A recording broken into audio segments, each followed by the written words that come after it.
জাতীয় নির্বাচনের প্রস্তুতিতে রাজনৈতিক সমঝোতার জটিলতা আরও স্পষ্ট হচ্ছে। বিএনপি তারেক রহমানের নেতৃত্বে এনসিপির একটি বড় অংশের সঙ্গে নির্বাচনী সমঝোতার চেষ্টা চালিয়ে যাচ্ছে। তবে জামায়াতের সঙ্গে সম্ভাব্য জোটকে কেন্দ্র করে এনসিপির অভ্যন্তরে গরম বিতর্ক দেখা দিয়েছে।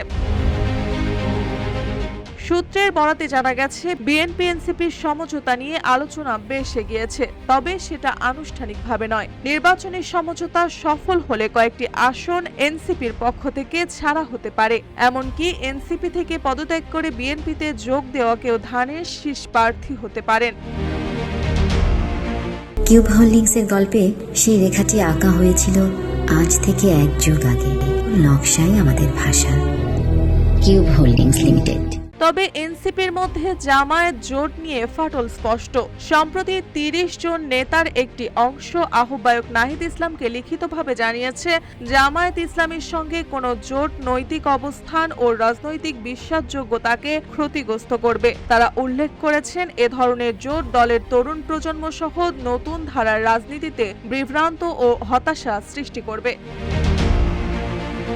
এদিকে এনসিপি থেকে পদত্যাগ করেছেন তাসনিম জারা ও মীর আশরাদুল হক। তারা দল থেকে পদত্যাগের মাধ্যমে স্পষ্ট করেছেন, জামায়াত বিরোধী অবস্থান তাদের নৈতিক ও রাজনৈতিক দৃষ্টিভঙ্গির সঙ্গে সামঞ্জস্যপূর্ণ। বিএনপির সূত্র জানিয়েছে, তারেক রহমান দেশে ফেরার পর এনসিপির সঙ্গে সরাসরি আলোচনার চেষ্টা করা হলেও তা সম্পূর্ণ হয়নি। সমঝোতা এখনো চূড়ান্ত হয়নি, তবে এনসিপির একটি বড় অংশের সঙ্গে যোগাযোগ অব্যাহত আছে। বিএনপির কেন্দ্রীয় নেতা বলেন, আমরা এনসিপির বড় অংশের সঙ্গে যোগাযোগ অব্যাহত রেখেছি। নির্বাচনী সমঝোতা সফল হলে কিছু আসনে তাদের ছাড় দেওয়া হবে, তবে এখনো চূড়ান্ত কোনো সিদ্ধান্ত হয়নি।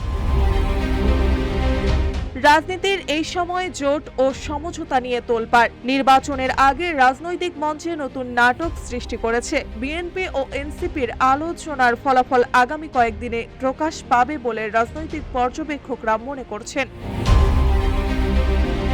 মার্জিয়া মৌ, রূপালী বাংলাদেশ।